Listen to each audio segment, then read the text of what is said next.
Alright, nerds, welcome to the CineMerts podcast with Max Coulson and Levi Johnson. We're a couple of guys who like films. All of the films, maybe not this one, but you know, some of the films, there's some films that we like. Sometimes. Actually, this film's not that bad. But, yeah.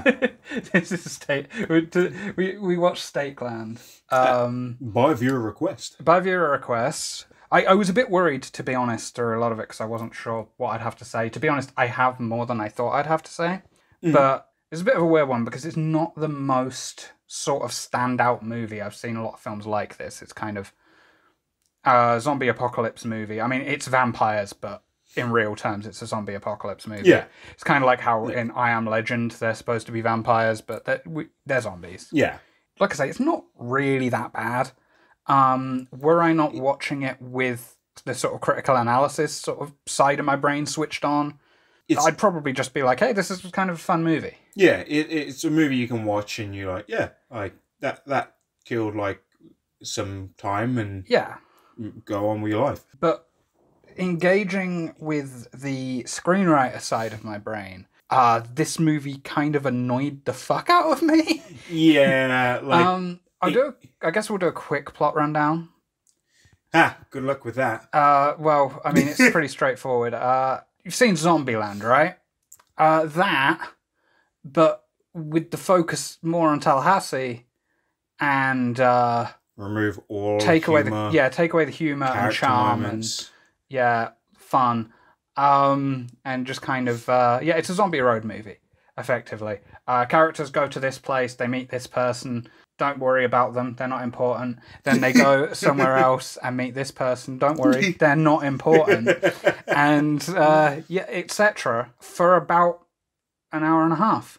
There is a point where you think, oh, this is the third act, and it's not. It's just some brief respite from the structure that then just resumes like nothing had happened.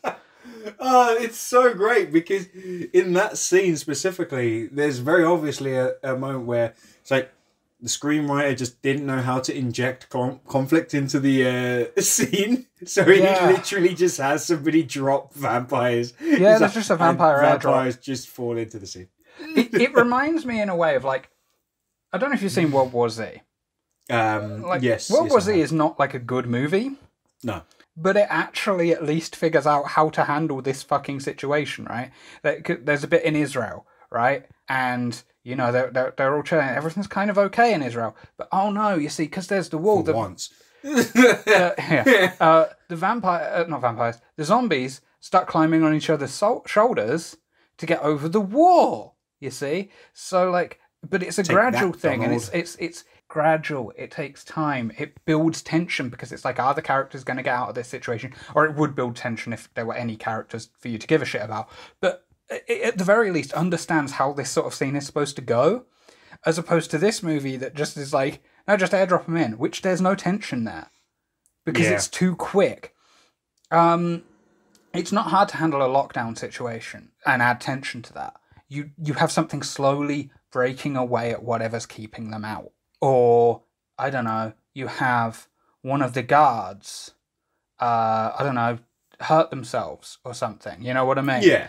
And no one realizes because, I don't know, the other one's gone for a piss. Yeah, like one guy slips up, he drank too much, he let his guard down. And then, you know, that's what allows some vampires in or whatever. Yeah, it's not difficult. And that level of frustration I was just finding throughout the whole movie. I feel that part of it is they just didn't have the budget for that, man. Like, I'm not saying this movie is like super cheap and, you know, like, but it's a sci-fi movie. It's like an upper scale sci-fi movie. Like, why wasn't there a scene where, you know, they look at somebody else? Well, aside from the fact that it is framed quite heavily around just the main cast, I think that's also like a limitation thing. They don't have like, you know, I don't know, probably a lot of time to get like the other actors, the extras to be like decent enough to be able to provide good line reads and everything else. Like a guy going like, oh yeah, I'm just drinking, haha, getting a bit too merry, falling asleep, then like some guy sneaking in or whatever. Like that's a lot of framing. Like Here's my counter to that. Fucking Trauma can manage it. Yeah, but you know what I mean? They have huge casts of people. Now, granted, they have a cult following and they have a lot of people willing to work for free. But the fact is that they managed to have extras that do more than this standard extra. I'm not saying it's impossible. I'm just saying why they probably didn't do something like that. Because airdropping the zombies in with post, because it's very obviously post, just is like, hey, we don't know what to do in this scene. Like, it kind of strikes me a little bit like the guy was like, guys, we don't have the actors, we don't have the things, but we've got to film today. Fuck it, airdrop them. Well, it's like, so there's a scene earlier than that where basically, like, fairly close to the beginning, they run into a nun who is running away from these kind of rapists. Yeah. Right. And they kill the rapists and take her with them. And they do the typical, like, religious person in post-apocalypse being all like, oh, you mustn't go killing people, but also, what the fuck else are you going to do? So, and she's particularly stupid even by that level because she also is like, oh, you shouldn't go killing the vampires almost? Yeah. Which is like, I mean, they're literally just, like, killing machines, right? Like... Mm-hmm. Like, and at this point, like, it's kind of established that it's been a little while. Yeah. People have set up towns. There are some good things in there. Like, they have a new form of currency, which is just vampire teeth. That I think is really good. I always enjoy stuff like that in post-apocalyptic worlds. But what annoys me about the thing with the nun is that, at the very least, as cliche as it is, having a religious figure come in to provide juxtaposition is supposed to create conflict that at some point is paid off. And in this movie, it isn't. Her devotion to the old world neither hurts nor helps them, because she is a pointless character that did not need to be introduced, because she provides nothing to the film. She shows up, she kind of rolls with them for a little bit, they get kidnapped by this kind of racist religious cult that have formed. Yeah. She gets taken into the rape tent, and then the other two guys escape, and you're kind of led to believe, oh, I guess they've just kind of left her there. Then they go back for her, and it's like, oh, she ran off. So it's like, okay, she's definitely out of the movie then. Then they drive to fucking Canada, basically. Mm-hmm. Right? And she's just there. And literally in the scene, while she's smiling and giving someone a hug, they then literally airdrop a vampire in on top of them. Mm-hmm. Like, it's the most ridiculous thing. And it feels like you'd say, oh, well, maybe the movie was cut for time, except this is like the midway point. See, it's fucking bizarre because there's so much filler. See, this is the thing where, like, around the introduction of the second female character, the pregnant girl. The pregnant girl, yeah. I realised something, that basically, you know, he's driving, like, they go to drive, and he's you know, Mister is like, yeah, let's just get out of here. Oh yeah, the main two, probably should have established that. The main two characters, does the kid have a name? Martin. He's basically just like Jesse Eisenberg's character in Zombieland. And there is Mister, who's basically Tallahassee. They're the only two characters you need to care about. There are various female characters that pop in and out. You don't need to remember who they are. I'll get into the female characters in a moment. But yeah. When they run into the pregnant chick, Marty looks out the window and then goes, "Ooh, Rick, can we go back and pick up that really hot girl, please?" And then Mister's like, I don't know about that, Morty. You're just gonna fuck it up. There's no way you can pull it off with chatting to a girl like that. I don't know. And then the entire movie was ruined. Yes, this is a Rick and Morty adventure.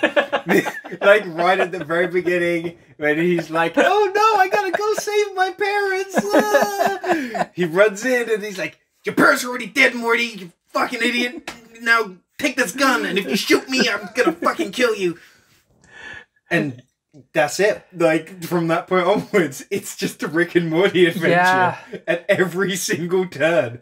Yeah, especially because this kid is a moron. He can't kill vampires for 90% of the film's runtime. And he's sex crazed and shit with like every female character. Yeah. No, you could go, well, yeah, I mean, he's a teenager, right?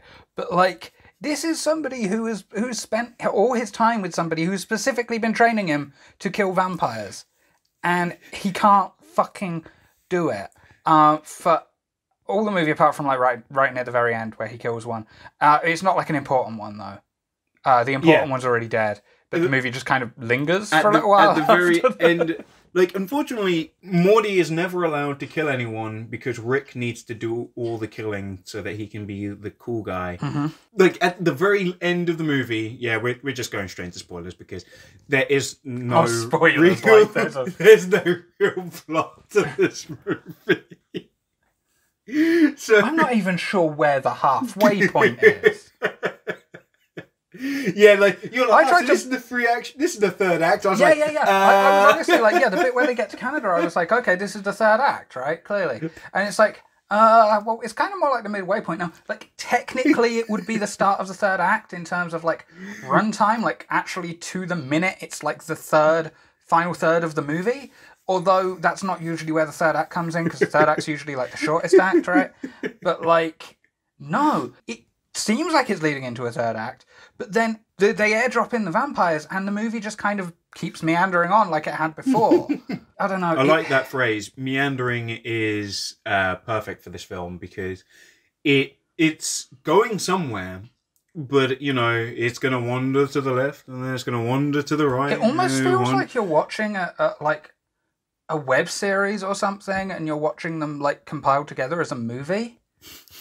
You know, like it feels like if that was how it was presented, I'd actually be like, okay, yeah, that's fine. You know what I mean? Yeah, like, oh, I see. This is probably kind of going somewhere, but overall, like, as a whole, it's not very cohesive. But... Yeah, it's frustrating because you can totally see points where you could have made something out of it, and it just constantly, every time it seems like it's going somewhere somewhat interesting, it like detours back into the same structure you've been looking at. Like that was one of the things I noticed on this watching. Every conflict or like action sequence, every fight that happens, none of them actually progress the story. Mm-hmm. Now, they kind of fool you for a moment where you think that they are kind of progressing the story. Like one of the early ones, they set a trap, which, you know, feels for two reasons. They'd just been in town and they spent a lot of their vampire teeth. So the trap is kind of like they want to get more teeth. Two, we're establishing that Rick's character, or Tallahassee, whatever, he likes killing vampires. And, you know, okay, here we go. And they need money. This guy loves killing vampires. It's his thing. And then they have the fact that the nun character knows this other lady. She's another nun. So, you know, you're like, oh, okay, this action sequence kind of going somewhere. The kid tries to kill the vampire, does it wrong. You're like, oh, okay, we're setting up some things here. But then it happens again. Yeah. And then it happens again. And you're like, are any of these actual conflicts gonna result in anything? Or are they all just gonna result in, we're gonna fight these vampires. Damn it, Morty, you fucked up again, you idiot. And he's like, oh, sorry, Rick. And then, you know, he's like, next time, do it right. And yeah, the movie just carries on. I said during the movie that it really irritates me that there is a perfect opportunity to demonstrate character progression through combat in this movie. And this handles it worse than Power Rangers. Power Rangers even understood that if you're going to have someone who's shit at combat, then it makes sense for them to get gradually better as the narrative continues. That's what happens with Billy, right? Because Billy's the nerdy guy. Yeah, he's clearly ripped, but, you know, whatever. He starts off really shitty and he's running away the whole time, and he just runs and hides because he's the nerd. Nerds don't fight. We all know that. There's no such thing as a martial arts nerd. It was the 90s. Those Yeah, hadn't man. been invented yet, right? If you wear glasses, Yeah. you do machines. That's it. Yeah. But they even understood that as time goes on, yeah, he gets better at fighting. So you can actually track his progression through the show. That's called character progression.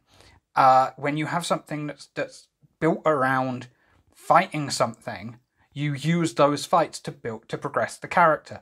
It's basic fucking writing. Power Rangers is a show for children. A very unsophisticated show for children. Mm-hmm. It handled it. This movie doesn't fucking understand that, because it doesn't understand character progression in general. Yeah, like, I don't know if you've seen... Have you seen is it the Forbidden Kingdom? The salt on this one. The Jackie Chan Jet Li crossover movie. Ah, yeah. Where, for some reason, the main protagonist is just some white kid who has no martial arts experience. Like, and then they make that a point in the movie, and then, for some reason in the movie, you just see Jackie Chan and Jet Li going, "Hey, rando kid, who looks like Shia LaBeouf. So, hey, Shia LaBeouf kid, like, let's train you in some martial arts." And like, as they're walking around, he's just practicing martial arts. And like, Morty does the exact same thing in this movie, man. Like, Morty, all he does is like he picks up the steaks and spins them around and does like some steak carters. Everywhere they go, like, if they're not doing something, they'll just put in a scene of him doing steak carters. He's like, "Oh, one day Morty's gonna pay off," and he just doesn't. Well, you see, you got to understand. You got to understand that this movie was co-written by the Control and C keys, right? This movie just loops. It's just about 10 minutes on a loop until it just sort of ends, when it's like, okay, this is about film length.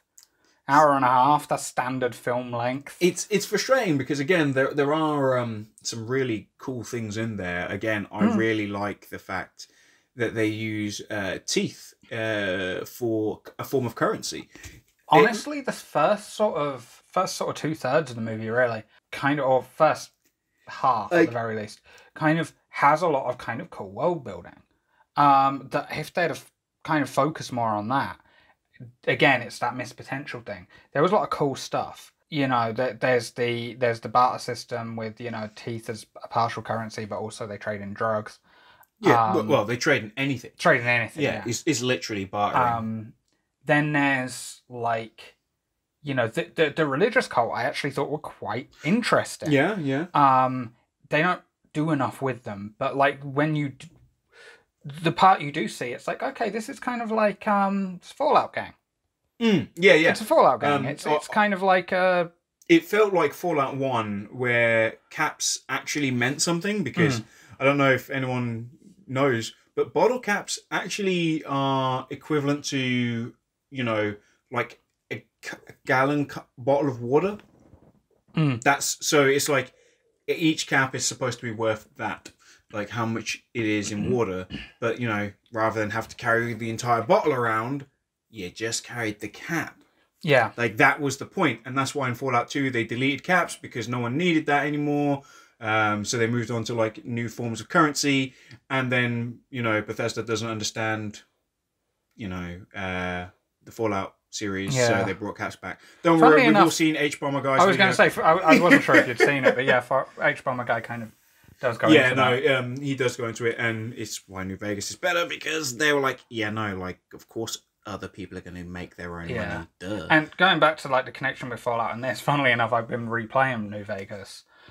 Purely coincidentally, actually, I started replaying it like a couple of weeks before H-Bomber Guy put his video on it up. Oh, yeah. And I was like, oh, wow, that's a weird thing to have happened. Like, weird coincidence. That was a great video. I was like, I like Fallout New Vegas. Yeah. Like, now, I don't dislike Fallout 3 on the level he does, but I'm like in the middle, because I'm a super nerd and like to complain about things. I can totally see everything. Here's the thing, I get the nostalgia thing because Fallout 3 was the first one I played. Yeah, same. So there's also a lot of... Also, to be honest, I think there are more good missions than he brings up. I know we're sidetracking. I don't care. There's more missions that I like than he lists. Like, for one, I'm not actually that hot on Oasis. I think Oasis is fine.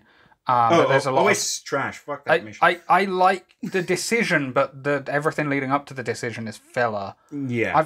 Kill Milux. I fucking give a shit. Just take me straight to...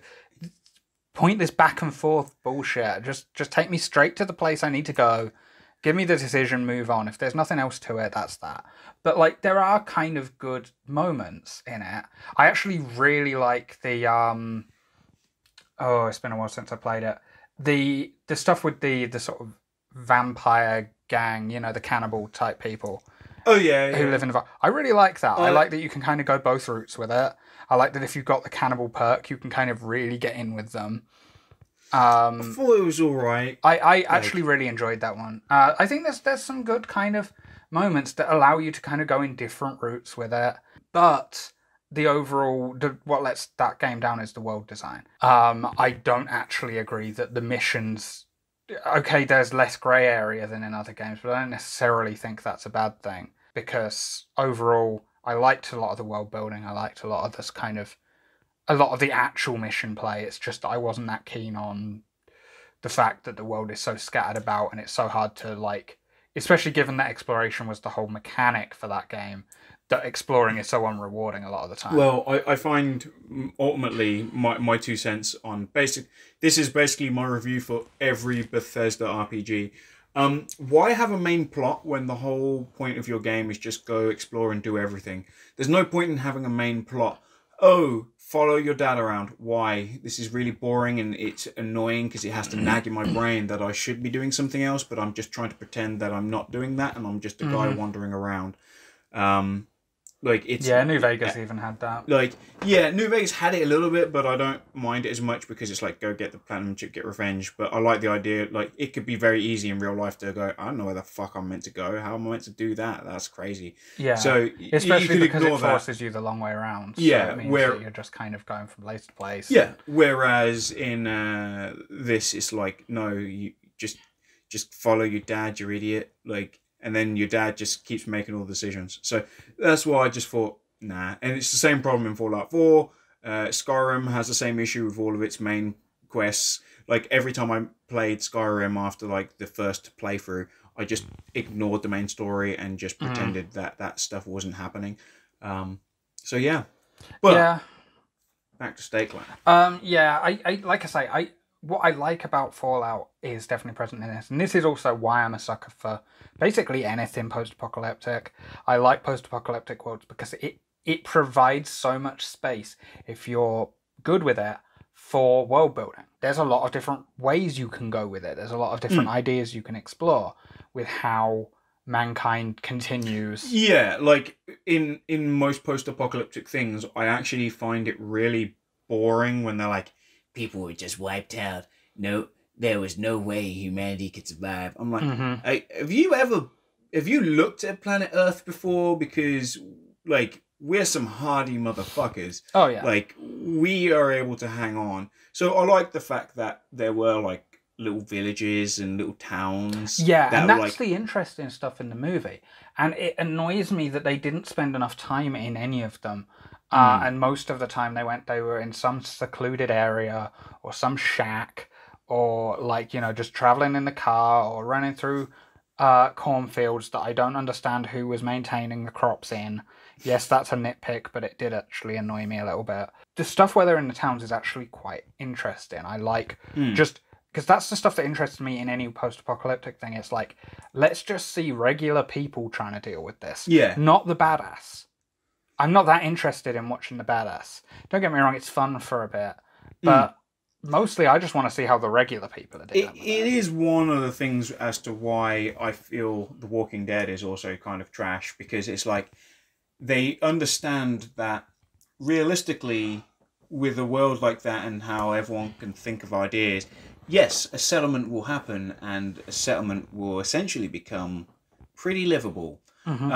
So The Walking Dead is the constant effort to try and just make an excuse for why the settlement wasn't, you know, livable anymore. It's, I think... Like, We got a Yeah. prison. Like at first they're like, oh, our little tent is ruined, so now we got to go somewhere else. Oh, we got a farm.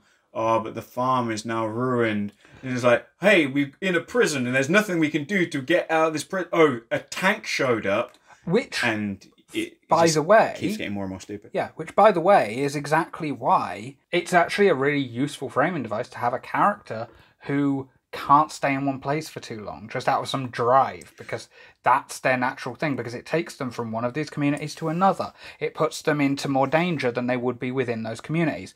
And that can work if you handle it properly. It's something actually that the Mad Max movies do very well, because he travels around, but also he does still have that compulsion to help people. He tries to bury it, but he still has it. So his compulsion is to stay away from the communities, but he gets drawn in out of a desire to help them. Again, His character, it makes sense on both ends. He has to go into those places to trade, but also he has a reason to stick around and help people, but also to leave. So it gets him in every one of those scenarios. This guy has none of that. These two guys, they're just moving north. They're just moving north to the nice place. But then they get to the nice place and it's like, well, what are we going to do then? Oh, we'll just airdrop in some vampires because we can't think of what to do. It's like, don't have them reach their destination this early, or don't have them have a destination at all. Have them just be travelling around and not really trusting communities, because you know what, they can fall apart, and have them travel for that reason. The contrivance is unnecessary. Like, yeah. I think if it was me, and again, this is how I would also fix The Walking Dead, just establish towns and villages, have them be like actual places that exist, and just say like your character just goes like between, like, you know, Rick's character is basically he's a vampire. You're just calling him Rick. Yeah, man. Like he's just a vampire killer. Like that's what he does. He likes doing it. So of course he doesn't want to stay in one place. So he doesn't have to. Like he should just move back and forth between towns, going like, yeah, I just killed the vampires in between here and there. Couldn't that create some interesting conflict between him and the kid? Exactly. Oh man. If only they gave the kid some actual character. Then maybe they would utilize that conflict in an interesting way, and they could have it go either way. Maybe they could have it that early on they reach a community that actually does end up getting invaded by vampires early on, proving Rick right. And then the second time they reach another community, he will have a reason to be like, see, this is why I don't trust communities, let's move on. But the other kid goes, This is why I don't trust communities, Morty. But then the kid is like, no, this is clearly more secure than the last place. Don't let the fact that it didn't work once taint the fact that this actually can help us. You need to understand that, like, you can trust some people, and this is a society you can trust. But he has to move on anyway. And you know what? Those characters, despite the fact that he's a dick, they just can't be like, you know what, let's leave him to his fate. We have to follow him now. Hey, look, that's called fucking character progression. I just came up with that on the fly in a fucking podcast. Yep. Well, it's weird because that's kind of half and half what happens anyway at the end of the movie. And this is going to tie into my new analysis that I caught when watching this a second time. This is the second time I've seen this film, so I'm at a slight advantage to you. So on my second viewing, I noticed, after laughing my ass off and watching the movie, seeing it as Rick and Morty, I realised that there's actually a kind of meta-narrative that's going on. Now, Rick's character says that he has to get the kid to New Eden to be safe, and then everything's going to be good. Like, you kind of, I guess, assume that he's going to live in New Eden as well and be like, yay, this is my home too. Mm-hmm. But, you know, it's not really implied because he hates vampires a lot, so maybe he might just leave. A bit like how you were saying. Yeah. But the weird thing is, as the story goes along, he finally leaves, you know, Morty when Morty meets a new girl at a at her mum's place, where she's killing vampires, and she's like, "Damn, this is the only time Morty's character gets some type of advancement."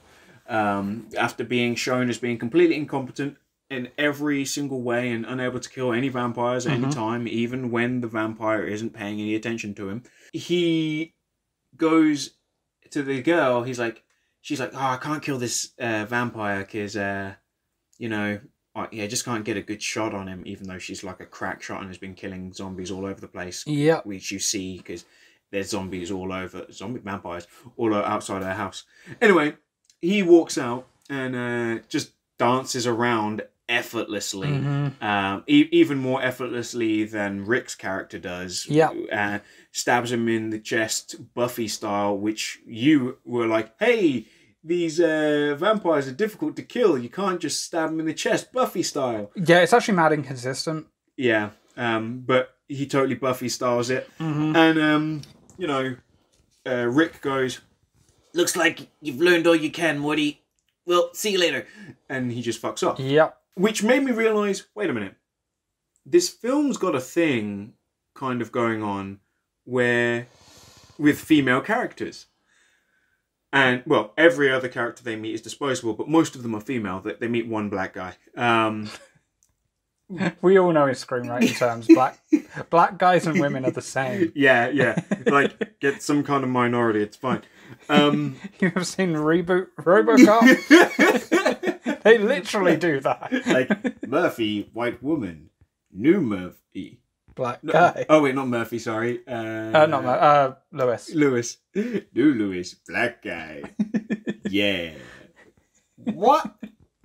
You don't even want to go black woman? No, you see, because they had to make it a guy because he focuses more on his wife in this movie, and they didn't want it to look like he was going to be like cheating on his wife in a love triangle. They didn't want to go that route, so they had to make it a guy. But they couldn't have it. But if they'd have made it a white guy, then that's like not PC. You can't just turn a woman into a guy. That's going to look bad. But if you make it a black guy, you see, then they can't really get criticised because they're kind of being progressive at the same time as they're being not progressive. So it kind of cancels itself out. It's fine. I like the fact it's annoying that how well I can fucking think like an executive, by the way. I hate it. It's that was like, we got to give him a case of the not gays, but is like, we got to give him a case of the not infidelities. Yeah, it's totally what it is. Yeah. Men and women can't be friends. Remember that, guys. Like, there's just either you're fucking or, you just hate each other. Even in Will and Grace, one of the characters is fucking gay. It doesn't matter. So the thing I noticed with the plot is this story is more or less Rick's attempt to get Morty a girlfriend. Yeah. And like, who's the first woman they meet? An old nun. Well, obviously, she's of no worth to the characters because, she's too old. Like, she's not worthy of, taking Morty's seed, I guess. Only bad guys want to fuck her. Yeah. And all of them at that. Yeah. Like, for some reason, there's, like, well, I guess it's just her, like, constantly getting raped. Yeah. They're not interested in the feminine-looking teenage boy, but the old woman, that's the way they'll go. Yeah, man. Hey, man, they got principles. Like, this ain't the Vatican here, guys. Like, it's just normal rape for us. God. Yeah, so the old lady is shown to be useless. And quite literally, because her character adds nothing to the story and is reintroduced only to then be chased by some vampires and have to, like, blow her own brains out. Part of me wonders if the only reason she was written out was because of some sort of production issue where they didn't have her for a couple of days. And then she came back. Then she came back. That's what it feels like. That's what I was saying. I was like, it feels to me like she was gone and then kind of came back because they go back to where she was and she's not there. Yeah, so the bitch ran off. And then, like, they have her get back just out of nowhere. They're like, surprise! So, yeah. Anyway, so the old lady, she's a no-go for Morty. Then, this is where I realised that this is Rick and Morty, was because he sees a girl and he's like, oh, she's really pretty and she's singing. Oh, like, Rick, I think we should take her along on this adventure with us. It'll be really good. And Rick totally looks at him and is like, you're going to blow it, Morty. And lo and behold, she's pregnant. She's not a virgin. She's impure. Oh. So I hadn't actually considered that. Yeah, no, it's virgin whore. So theory, yeah. It can't be Morty's girlfriend. The weird thing is he kind of clearly has an interest in her, but he makes no attempt to actually do anything with her. Yeah, and at a later scene, like, she gets a bit cozy with the black guy, and he's like, wait, what? What's happening here? Like, 'cause she's clearly his age. Like, what? But, when they decide to start killing off all the characters, they kill the old lady, then they kill the black guy, then they kill, the pregnant girl in the worst way out of the other ones, because, the old lady kills herself. The black guy gets, like, strung up, but then seems like he was killed pretty quickly, because she's, like, wrapped in, like, barbed wire. She's wrapped in barbed wire. It might be, I don't know. It kind of looks like it might be implied that he tore the baby out of her. Yeah, because it looks like this thing does have this movie does have a little bit of a thing with trying to be a little bit edgy and being like, they kill a baby right in the beginning. Yeah, at the very start of the movie, they kill a baby. Which, like, I don't actually have a problem with. It is, I do generally think of it as a fairly ballsy thing, because not a lot of movies actually have the balls to even kill kids. Let alone, like, because RoboCop 2, baby. Let alone, like, a baby, because babies are, like, yeah, innocent, you know what I mean? You literally can't get more innocent than someone who's not done anything yet, you know what I mean? Like, so it's generally a ballsy thing, and actually I don't necessarily think it's done in a particularly bad way. It's done in a way that would affect the main character, not that it does, but it could. Yeah. If this was the sort of movie that would have had character progression in it, maybe that would have really fucked him up. Yeah. But it's not that sort of movie. It's hey, look at how cool this dude is while he kills all these vampires sort of movie. But without any of the levity, so it kind of just seems weird. So, yep, she died, and she doesn't even die as well. Like, she's kind of just there, strung up, and she's still just barely alive. So, I guess it's implied that, like, Rick or Morty has to put her out of her misery, which is yikes. Mm-hmm. And then in the last act of the movie, after they beat the final boss, like, literally, they beat the final boss and the movie should end. The final boss, by the way, is the religious cult leader that they left to die in the way that he unsuccessfully left Rick to die earlier in the movie by just sort of tying his hands together and then leaving him to a bunch of vampires. Didn't work on Rick. It does work on this guy in that he gets bit. But, he has some sort of weird plot armor that makes him able to become the one smart vampire. Because vampires are just like zombies in this movie. They're not intelligent. Yeah. This dude is intelligent. He can talk. Yeah, he's just like, I'm a vampire from a different movie. He can target people individually. It's never explained, apart from, like, in this weird sort of, like, I gave my blood willingly. It's like, that doesn't make any sense. He prayed to God. It doesn't matter. It's plotted. A wizard did it. That's literally what it is. It's plotted in now. It is literally. It's like, and it does make it kind of hilariously random, because it's like, wait, so does that mean that God's just a dick in this universe? Bear in mind, like, it annoys me in vampire movies anyway, when, like, when you get the weird inconsistencies in, like, every vampire movie ever, where, like, most vampires die really quickly when you stick a stake through their chest, but, like, the main villain vampire will always take ages to die. Like, that happens in every single one of them. Yeah. No, apart from the Buffy movie, all the vampires take really long to die when they get the stake through their chest. Particularly the one that Paul Rubin plays, Pee Wee Herman.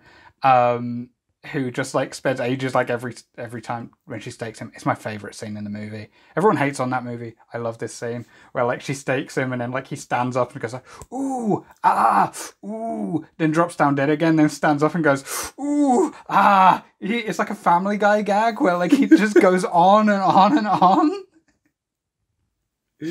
Nice. It's great. I love it. But like it is a standard thing in these movies for like the main one to die different. With this, it takes it even further. It's like all the characteristics of the vampire are different for this one because he's important to the plot. Yeah. It's stupid, and the thing is, there's no reason for him to even be a vampire, really. It could have worked in that had they used the opportunity to have that be the kid's kill. Yeah. Which totally felt like that's what the movie was building up to. It's like, this is one chance he's going to get the kill. No, Rick still kills him. Yeah. Right? So then but going back to the final thing, they encounter one final girl, who we've talked about a little bit already, she's hot enough, she's young enough, she's not pregnant enough, and she likes to kill. She likes to kill vampires, which means she can make a cool companion. It's the nerd fantasy. It's like, hey, it's the girl that's hot who's into what I'm into. Like, I don't even like in post-apocalyptic things when people are hot anyway. It just annoys me. Mad Max Fury Road is the only one that kind of gets away with it because they're kind of kept in this sort of harem where they're made to be hot. Like Furiosa doesn't look like that. It's only the girls who are like kept locked away by the main villain, who are specifically there for basically him to just breed with. So it's like, okay, no, it makes sense that they'd be hot. Yeah, I'm like, where's all the leg hair and armpit hair, man?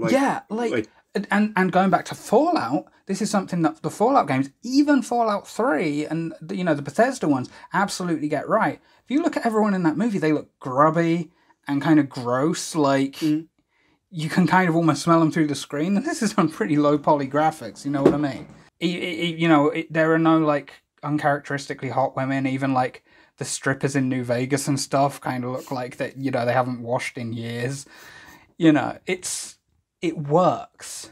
Yeah. This movie just ignores that, and it's like, like the kid, like he wouldn't grow like proper facial hair yet, but it'd be great. He's old enough that he'd be growing something. Yeah, he would have that pube beard. Yeah, it'd be really awkward. Yeah. Yeah. So, and to be honest, like I say, her hair would be all straggly, and like she'd have like I say, like fucking matted long armpit hair, and she'd look grubby, and because no running water in the apocalypse, you know what I mean? No access to like settlements aren't built right next to like lakes and streams anymore. Like, so it's quite hard to trek all the way out there for all that water. Yeah. Also, one weird thing, actually, going back a little bit, or quite a bit in the plot, there's a bit near the beginning where they go to the first settlement and the kid gets like a haircut. And like they just kind of like give him like a little bit of a trim, which was weird. I kind of assumed that what they do is kind of give him like, shave his head or some shit. Because it's like, hey, like these things can grab at your hair. Like it's important not to let your hair out. No, apparently he just purely for cosmetic reasons. Yeah, he's like, you gotta be styling, Morty, so you can get these bitches.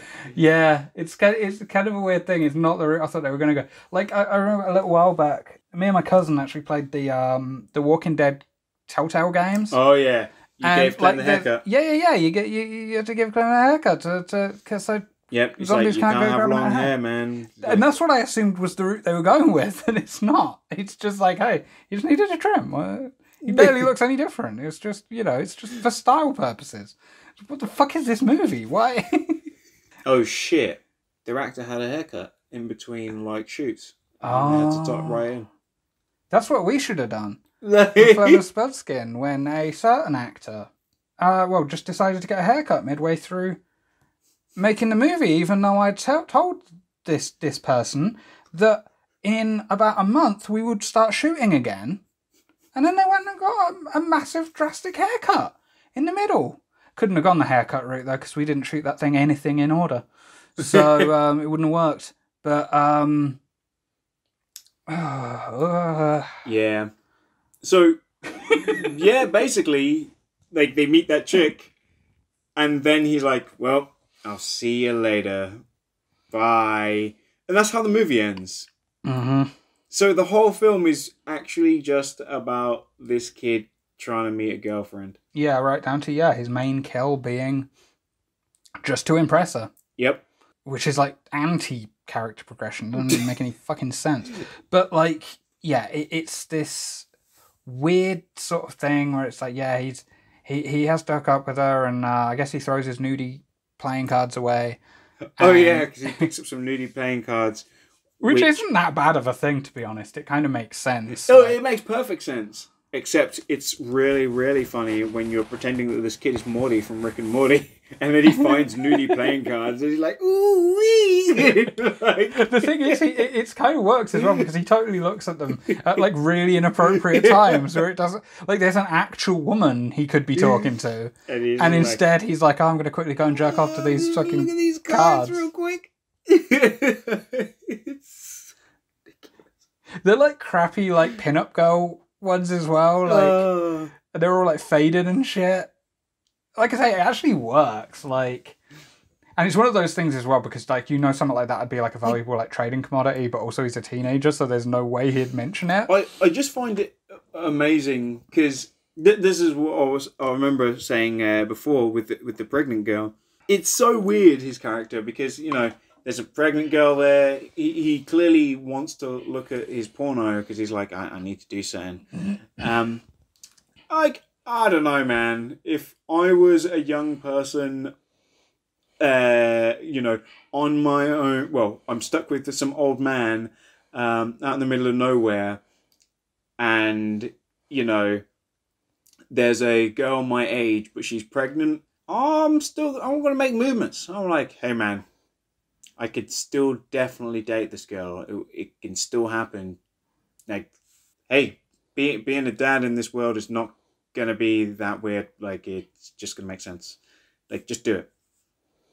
No, this kid's like, I don't know, I'm kind of not sure if I can talk to this girl or not. And then what happens, like, all of a sudden, he just meets a new virgin girl, and all of a sudden, he's like, hey, how you doing? Want to watch me kill this vampire really easily? Yeah. You're like, what? You made no moves on this other girl, and then as soon it goes full through, like, he just straight up gets cocked, and it's like, fucking... What, like, Rick was just like, haha, fuck you, Morty. Like, you don't have to worry about me screwing around with Jessica or anything.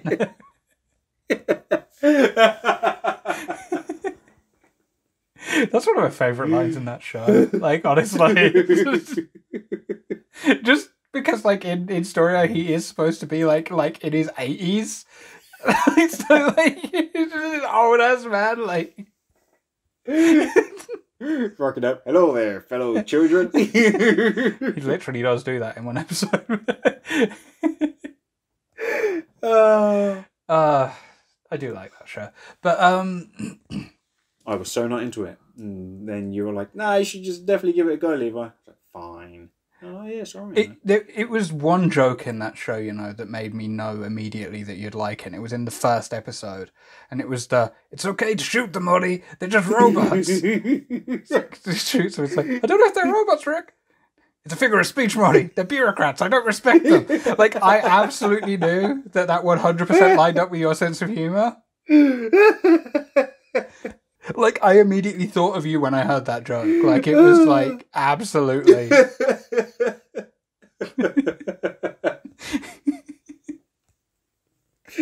Oh, God. Yeah. Oh, it's so good. But yeah. Oh, fuck. I'm already kind of running out of things to sort of say about the movie, to be honest. That was the main takeaway that I had from the movie. Aside from the fact that literally no one else in the movie adds anything. I guess, like, I could talk about the fact that they added in a black guy for a brief minute. Yeah, but that falls into the same thing as the women. It's like, it's just like, oh, not a white guy, not gonna live. Yeah, but like, they do, like, an even better revolving door than, like, anything else in this. Like, than even the revolving door scene in, like, fucking Walking Dead. where like, what was it? Because being a black person, sometimes you do kind of go, been watching this movie. Notice there's no black people on like screen, and then out of nowhere, like they just kill like a random vampire, and then the black guy just falls out of a toilet. Like, Yeah. he's just there, and he's like, I was in the military. Surprise guy. I was like, holy shit, black people are still alive. Oh yeah, that's what leads to that weird line about the Middle East is gone. Yeah. Because apparently the vampires killed the Middle East. Yeah, because the troops pulled out.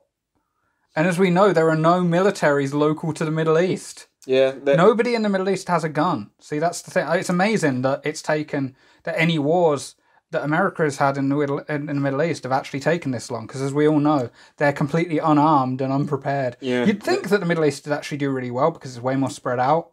Yeah. And, like, they could totally, like, isolate the few cases that there were and then pretty much just stay away from it for the most part. Like, they don't get incredibly overcast days either. Like, when it's sunny, it's really sunny, and that's going to kill them vampires pretty good. Yeah. Middle East would do alright, Australia would do alright, anywhere where it's really, really spread out and humans can just fucking move. Yeah. To be honest, America, for the most part, would probably do okay in real life because, again, America's huge and most of it's not filled with anything. Mm-hmm. So you just go to where everyone else isn't. And, yeah, I know they have that, they can smell blood for miles, but I mean, how many miles? If you're 200 miles away from everything else, are they really going to smell it? And fucking no, just... I don't know. But that's, like, a problem with literally all sort of zombie-style media, to be honest. Like, Zombies work way better in the UK, funnily enough, because UK's really, really small. So, like, we'd be fucked in a zombie apocalypse situation. I would have been okay back when I lived in Devon, because I could have just hopped on a boat. But, because, as we all know, boat fuel lasts forever. Hey man, like, we're only 17 miles from the nearest sea at any point in the UK. Yeah, but you have to get through those 17 miles, and if those... it'd be easy. No problems at all. But what I was going to say is, this is where it brings in the ultimate revolving door, where they arrive at that town where they meet the nun lady again, mm-hmm.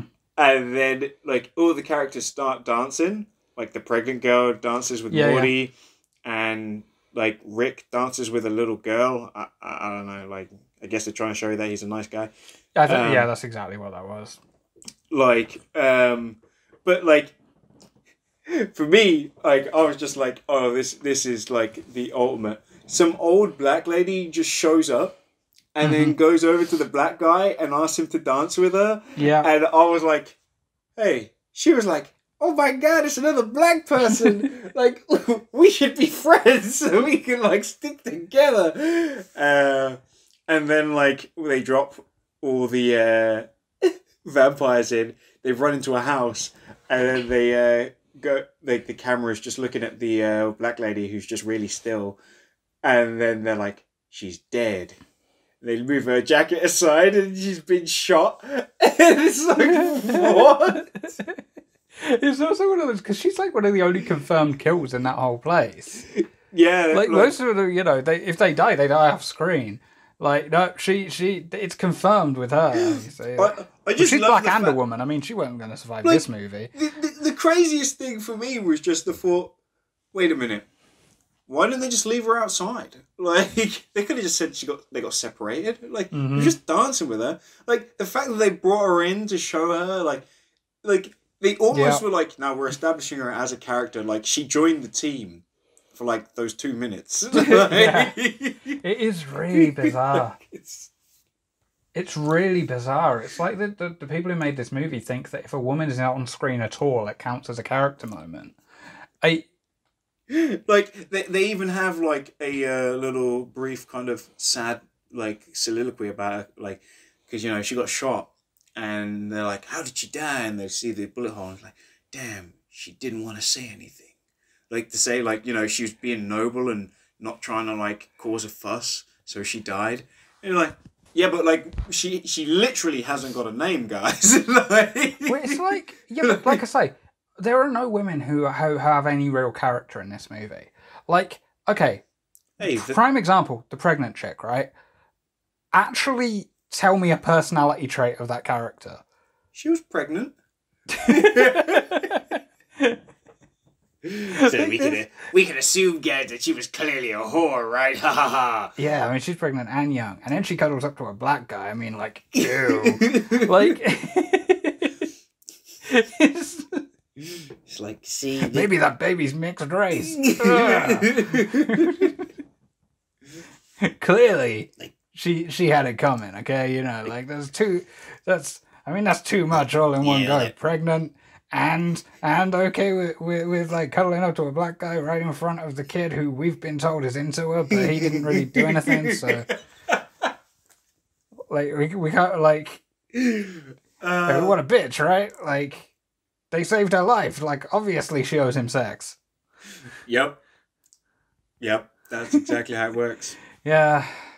I want to reiterate again something I said near the beginning. This movie isn't actually that bad. It's really we're making it sound it sound way worse than it is. It's only when you analyze the movie. Yeah, some films do not lend themselves favorably towards analysis, and a lot of kind of the sort of more, I guess, what you call popcorn flicks. That sounds really pretentious, but the sort of like switch your brain off sort of movies, they tend not to be the ones that don't lend themselves that well, and this is one of those movies. Yeah. Like again, like I've seen this movie twice, and both times I'm like, yeah, it's a decent watch, man. Like, I'm not about to rave to everybody and be like, hey guys, you need to see Steakland, but yeah, like if it's on TV, like... it's one of those. Yeah, if I was like with a group of friends and someone put it on, like, yeah, I wouldn't like have an issue with it. I probably wouldn't get my phone out and start scrolling through instead of watching it. Like, it's fine.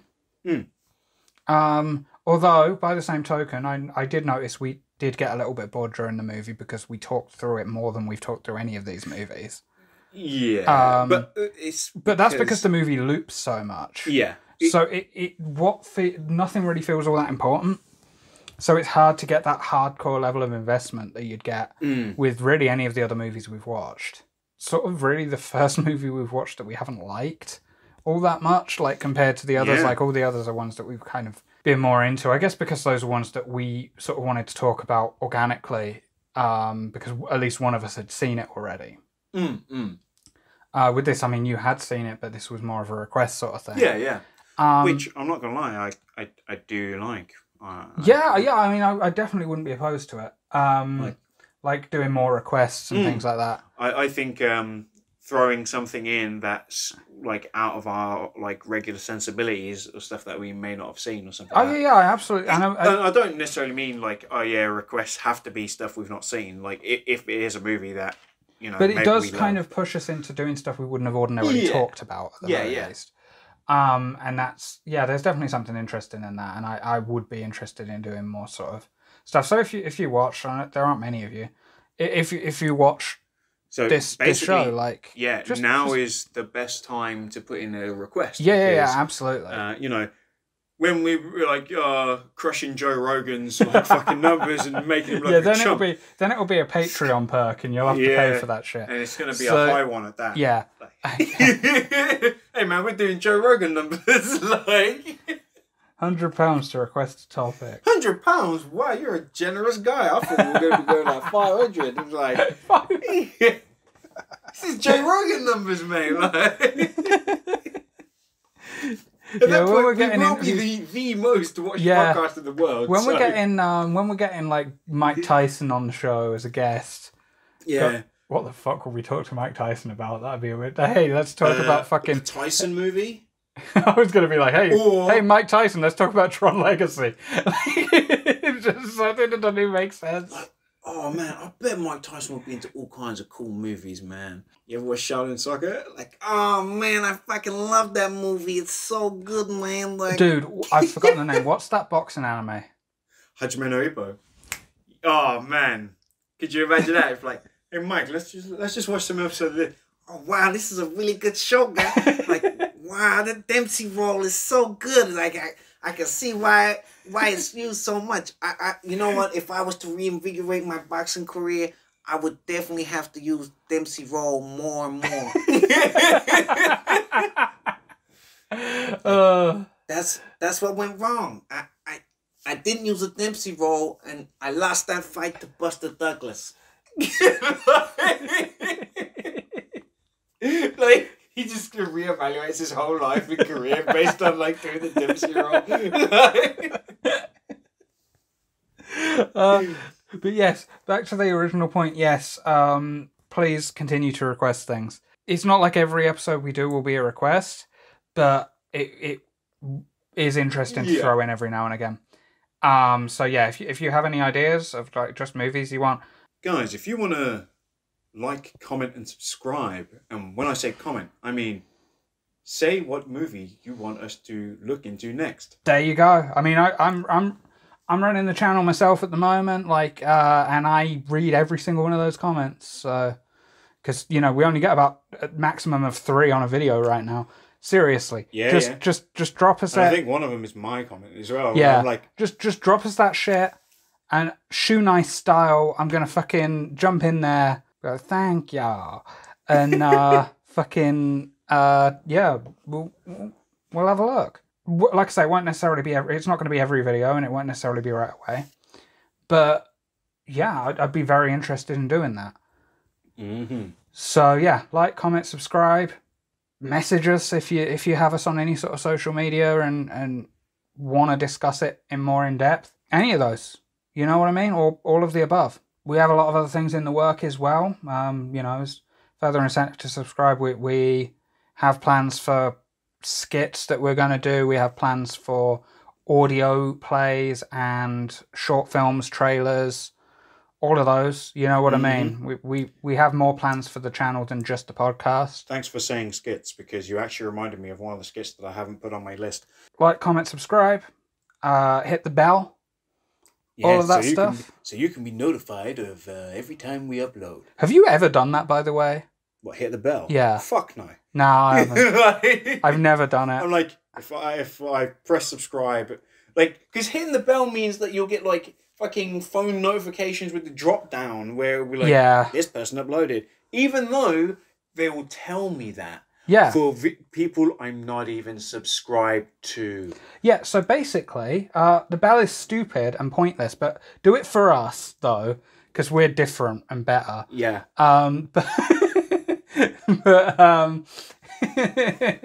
Do all of those things. Ignore all those things we said about. Ignore what we just said about the bell being stupid and dumb. Just do it anyway, because whatever. Just because we're cool. It'll work. Do all that, and come back in 2 weeks' time. We're doing these every 2 weeks now, by the way. Don't know what the next one's going to be yet. Oh. But it'll be something cool. So, just check it out. We do have a Patreon. I've not properly done anything with it yet, but the link will be in the description. Until next time, Ian Beale. Ian Beale.